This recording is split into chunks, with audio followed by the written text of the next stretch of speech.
He's the co-owner of the Seattle Kraken. Back on October 26th, his Kraken beat the Montreal Canadiens by a score of 5-1. And now they visit the Canadiens at the Bell Center in Montreal. Trade deadline is about 10 days away. How was the first year with the Kraken? Did it meet his expectations? What did he learn? We'll discuss it all with the great Mitch Garber. Turn up your volume. Because you're about to listen to The Sick Podcast with Tony Marinaro. The sickest Montreal Canadiens podcast. And now a 24th Stanley Cup banner will hang from the rafters of the famous Forum in Montreal. The Canadiens win the Stanley Cup. Sports entertainment like no other. Brought to you by 8.6 Beer, intense by nature, and Lacage. If the last time you went to Lacage was when the Habs won the Cup, it's time you went back to Lacage. The menu will surprise you. That's it. We're brought to you by 8.6 Beer, intense by nature, the beer for those who follow their instinct and live their passions in order to make their mark, and Lacage. If the last time you went to Lacage was when the Habs won the Cup, it's time you go back. The menu will surprise you. It surprised me. I absolutely love the place, and I love this guy. He's one of the reasons why I got into the business, as a matter of fact. Let's bring him in. Mitch Garber, good afternoon. How you doing? I'm doing very well. How are you? Good. I love being with you. Don't worry. And you know this because I've told you this before, but back in the day, a long time ago, I was a teenager. Mitch was co-hosting. As a matter of fact, you were on television with Mitch Melnick. You had a TV show. And you were on the radio with Mad Dog Mike DeCastris. Correct? Yeah. And I used to watch your TV show religiously. I used to listen to your radio show religiously. And you and the Mad Dog and Mitch Melnick and Ted Teven, among others, inspired me to do what I do. And so once again, for the 10th time, I think I've already told you thank you. Well, listen, you're welcome, but you've just become so good at what you do. You had no formal training, and I know we're not here to hug each other out, but you've done a great job. I love watching you. You make me laugh. Your T-shirts make me laugh, so it's great. As a matter of fact, thank you so much for that. I'm wearing Ça sent la coupe, and you're probably wondering why.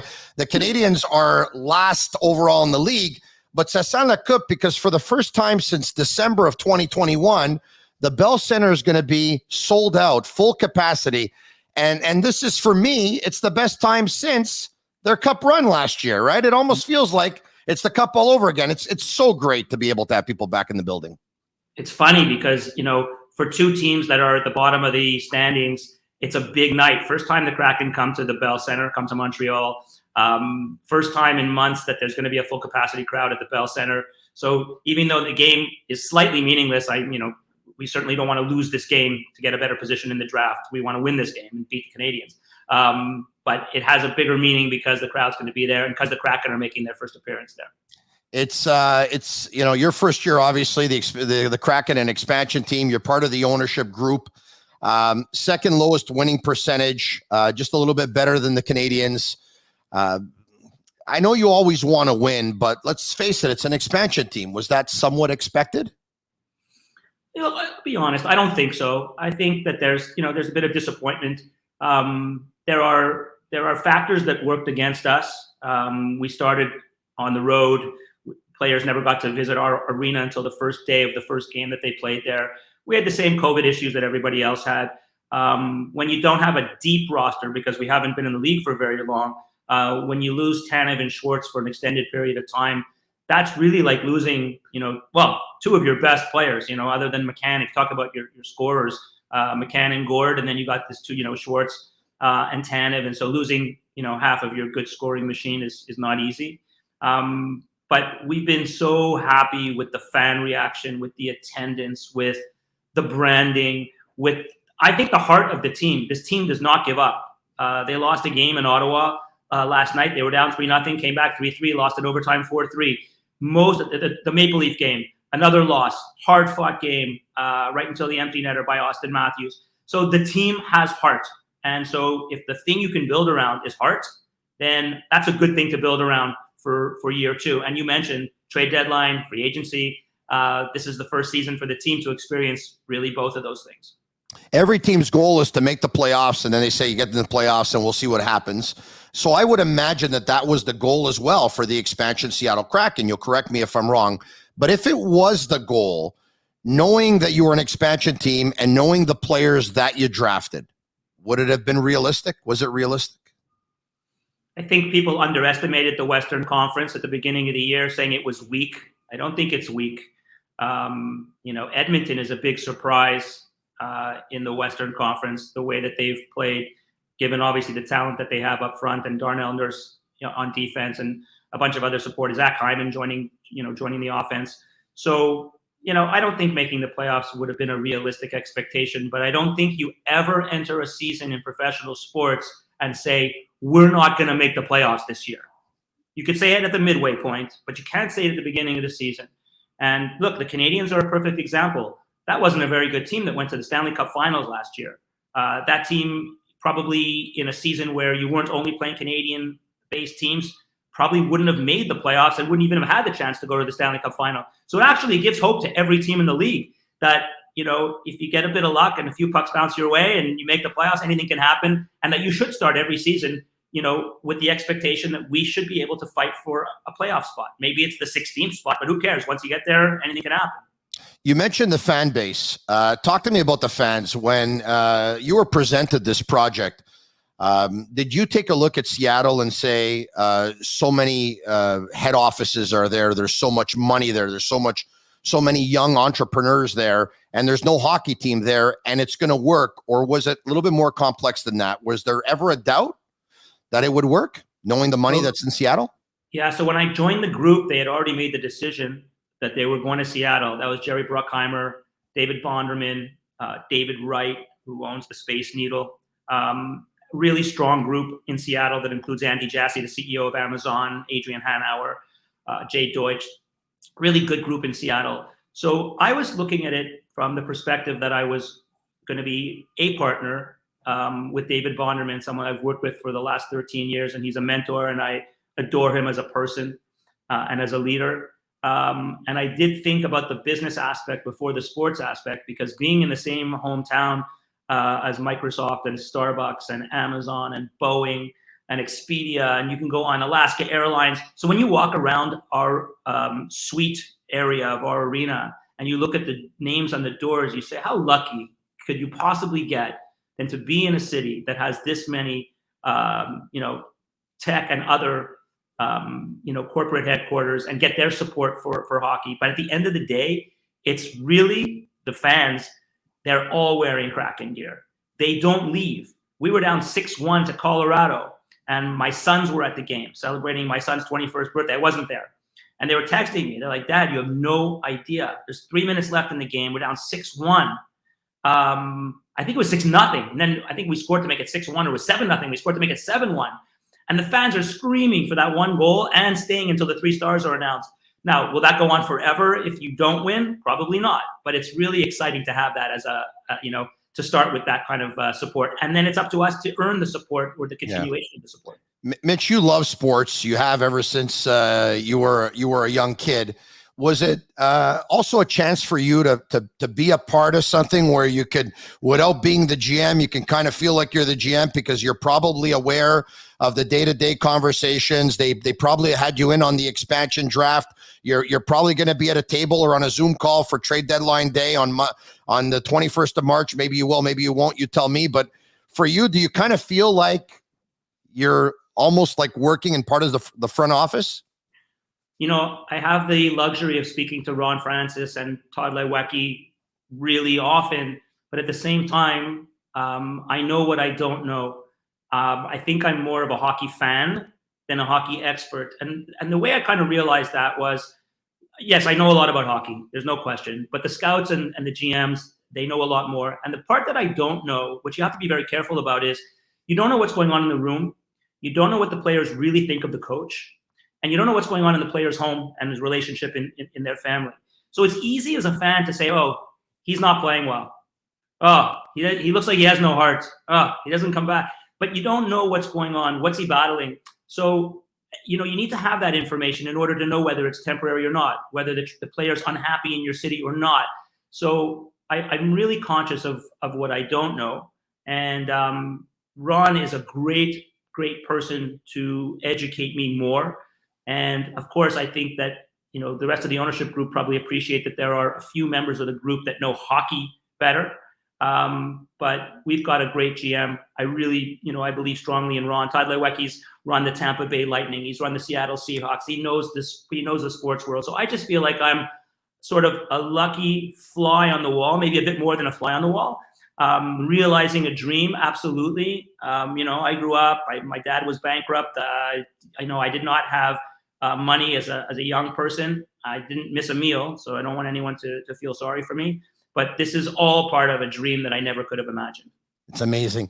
Here in Montreal, Jeff Gordon and Kent Hughes have said that when they came in, they saw an organization that really needed improvement in terms of overall communication, making sure, you know, the workplace is a happy place, taking care of their families, concierge services, whether they need doctor's appointments, taking care of their nutrition, if they need something going on with their fitness. They want to be there and for everything. And that's how they keep them happy.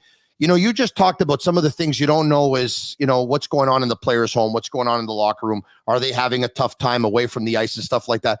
What are some of the things that you put in place or your organization put in place so that you find the answers out to these questions? Is it simple meetings? Is it simple conversations? Is it, do you have these kind of services? Tell me about that. We do. And I just want to tell you, and I texted this to Jeff Molson. I think what Jeff has done in the last couple of months is spectacular. Chantal Maccabi is a very close friend. In fact, she's one of only 2 members of the media that were invited to my 50th birthday. Kent Hughes was my partner when I was a part owner of Cortex, and I had to sell my shares back to Lino Saputo in order to be able to become a shareholder in the Kraken. I don't know Jeff Gordon, but I really like that choice. I like what he did with the Rangers. And I love Martin St. Louis, even though I've never met him. I just love Martin St. Louis. I loved him as a player because I'm a little guy, and you know, he was one of my favorite players, and I see what he's done. Obviously, the players are responding to him. So I think that, and then when you talk about psychology and you talk about having those type of services, I think that Jeff has realized that, as probably most of the ownership groups have realized. We have a luxury in Seattle. We're starting an organization. We're not 120 years old trying to adapt to the present situation. We're 1 year old. And so, yes, we wanted to have a diverse front office in terms of gender, in terms of race, in terms of LGBTQ.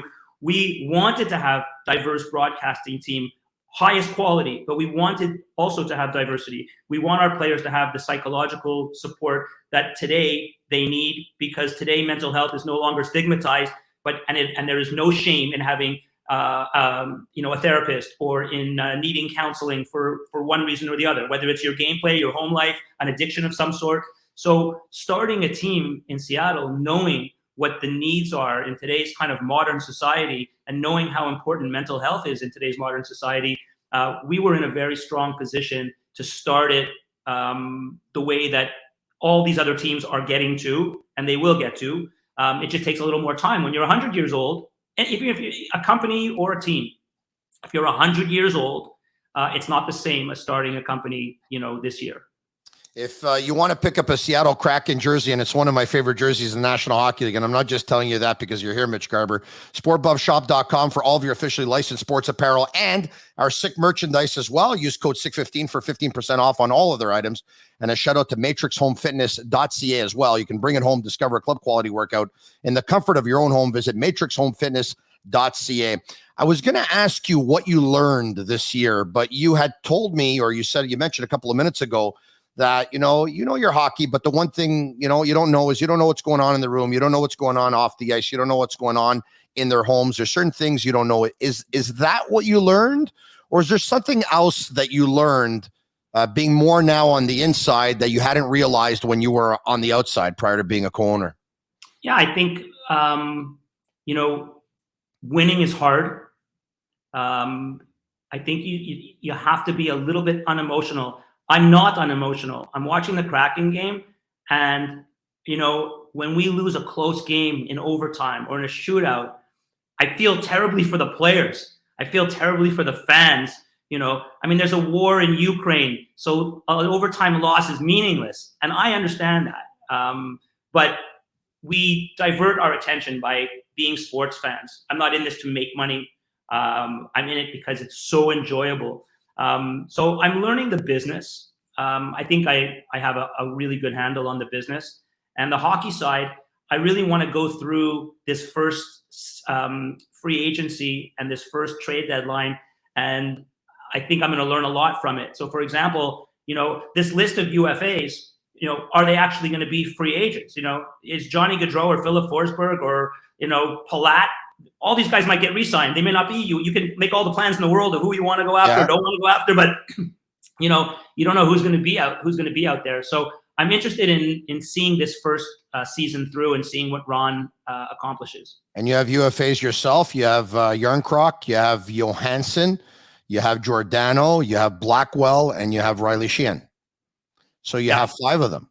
It looks like it's lining up to be, without saying that they're all going to get traded.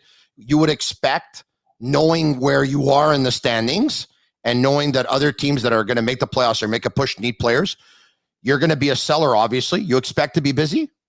Yeah, this is not for me to comment. But Ron has made the comment about Giordano, that they've spoken to Giordano.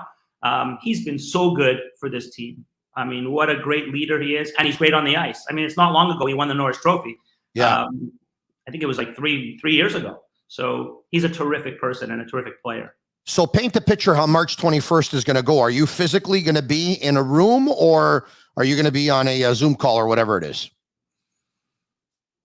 I don't think Ron needs me on March 21st, quite honestly. I'll have a bunch of discussions beforehand, and so will other members of the ownership group if need be. But Todd Lewicki and Ron and the scouts, they really, and Hackstall, they know what they're doing and they know what's out there. Obviously, if you're going to offer somebody this monster contract, that's to be discussed. But otherwise, this is Ron's team. And first of all, I love him as a person and I respect him as a GM. And his hockey knowledge is 8,000 times mine. So, I'm sure he's going to do a good job. If I would have told you back in the month of August, Mitch, in mid-March, the Montreal Canadiens are going to be last overall, you would have said what? I don't want to say what I would have said. All right. So I need to, the Canadiens fans, everyone's watching here. I need to go back to the expansion draft. And, you've been asked about this a million times, but Carey Price is left unprotected. Can you tell me if it was, how much discussion was around that? Was it a lot? Was it not a lot? Did it ever get to the point where there was maybe a chance? I don't think so. 5 years, $50 million is what was left on Carey's contract. Again, that would have been what I would consider a big decision that would require a lot of thought. Now that Carey's going through what he's going through, it's kind of unfair to talk about it. And I really want to see him back on the ice and playing hockey, whether it's for the Canadiens or for somebody else. He's still one of the best goalies in the league. And actually, this year off, although it's not what he probably would have preferred in his life, and I don't know Carey Price, but this year off for his body is probably a good thing. And I'd probably come back and playing healthy. It's probably a good thing that he didn't start 55 NHL hockey games this year to not make the playoffs. Back on October 26th, your Kraken beat the Canadiens by a score of 5-1. You've accomplished so many things in your career. I'm not even going to rattle them off because, the podcast is going to go on for a couple of hours. But where does that rank for you, that win versus your hometown team? I had 2 buddies from Montreal fly to Seattle for the game. It was 5-1, so it wasn't like it was 4-3. But it was nice. First of all, we sang the national anthem in French, and I felt really good about being able to be part of doing that. We beat a team that, if I can, let's be honest, that was all you, right?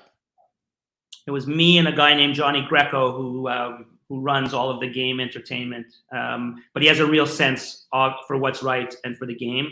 But I did ask him.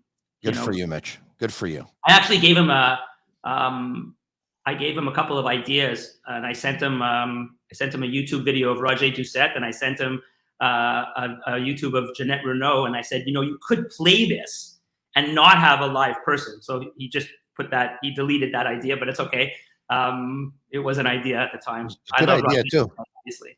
Yeah. So it was pretty exciting. There was a really good game against the Edmonton Oilers that we won. We were shorthanded with a minute 40 left, so they were 6-on-4, pulling their goalie, and they were firing in our zone. And we won that game at home against Edmonton. We thought, oh my God, we beat McDavid and Draisaitl. We went out drinking after the game as if we just won the Stanley Cup. We won a regular season game, against Edmonton. It was super exciting.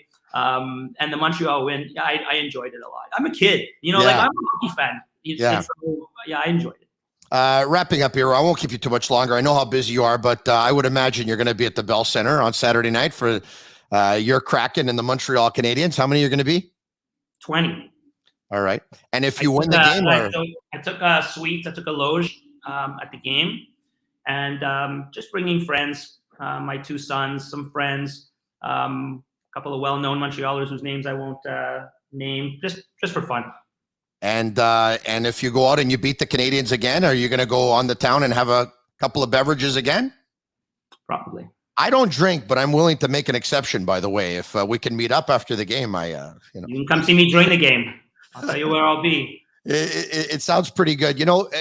Custom in the National Hockey League, when you really want to win a game, there's extra incentive, there's motivation. Players usually put $1 or $2 on the board, which goes to the year-end party. Will you be putting $1 or $2 on the board? No. So given the recent situation in the National Football League, where well-known player was suspended for, gambling is not frowned upon by the National Hockey League, because obviously you see all the gambling sponsors, but gambling on hockey by anyone associated with the teams, and as it should be, is extremely frowned upon. Of course, I could bet $1, but so really, you just opened. Do you find that frowned upon if you would say, "Hey guys, $1,000 goes towards the year-end party, and you guys can have a meal or a beverage on me"? You find that's frowned upon? I don't think that's that bad, really. I just don't want to do it. Okay, well, listen, no problem. I'm not going to argue with you. You brought up Marty St. Louis' name before. Yeah. When you heard that the Canadiens hired Marty St. Louis, as much as he was a great player and everyone loved him, obviously he was fantastic. But did you say to yourself, "Holy, that's out of left field," or were you not surprised? Yeah, it was out of left field for me, but I do understand this concept of playing for the coach, and it doesn't have to be an NHL star like Marty St. Louis. I saw what Vancouver did when Bruce Boudreau got over there. And then Marty St. Louis has actually had the same impact as Bruce Boudreau did going over to Vancouver. So I thought to myself, well, if that Canadiens team doesn't play for Marty St. Louis, then they're probably not going to play for anyone, because he's inspirational. Now, he's proven to be inspirational. I don't know anything about how strategic he is, what his game philosophy is. I don't know. But I do know that I really like his personality, his persona, the smile, the energy. He's just a really cool guy, and he's been there and he's done it against a lot of odds. He was a great U.S. college hockey player, and then he was a great NHL hockey player. And having your first head coaching job being the coach of the Montreal Canadiens seems to be a pretty cool way to start your coaching career. We'll end with this only because I know you have so many meetings lined up the rest of the day, or else, like I said, I could keep you for hours. But today, March 11th, marks the 26th, am I getting that right? The 26th year anniversary of the closing of the Montreal Forum. March 11, 1996. I'm sure you could remember that night. Were you in the building by chance? Yeah, I was in the building both nights, that night and the night that Pierre Turgeon brought the torch onto the ice at the Bell Center. And it's crazy that it's that many years ago. I mean, it's just unbelievable. So, I'm 57. I was 31 years old, just starting my kind of business career. And the two games, not just the last game, I think the first game, and watching the torch come out in the new arena, and all the old timers, the Rocket and everybody was there. A lot of those guys have passed away. But they were there, and it was amazing to be part of it. I don't know where you were, by the way. I was home watching on television, to tell you the truth. But what was your greatest moment in the Montreal Forum for you? Your greatest moment? I forget what year it was. I have to look at what year it was that we won the cup at home. I was there, so that was early. It was in the late 70s. So I was at the forum for winning the cup. I was at the 86 parade. That was amazing. So I don't know that's like, I'm going to have that feeling again, to be at at that age, to be at a parade. It was stifling hot to watch those players. Super cool bunch. Actually, the last 2 cups had really cool guys on the Canadiens team. So the parade and seeing the cup being won at home. All right. Well, I hope for you that you get to experience your greatest moment ever at the Bell Center on Saturday night, because I know that you'll definitely enjoy it if you do.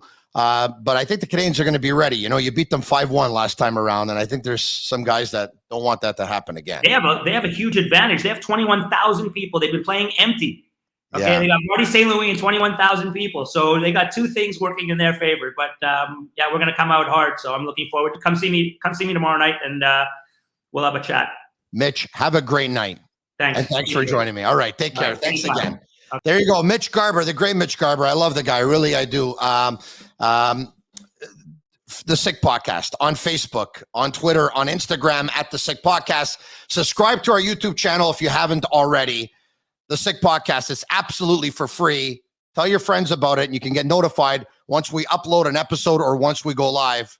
Mitch Garber, I'm telling you, this podcast, it's pretty sick.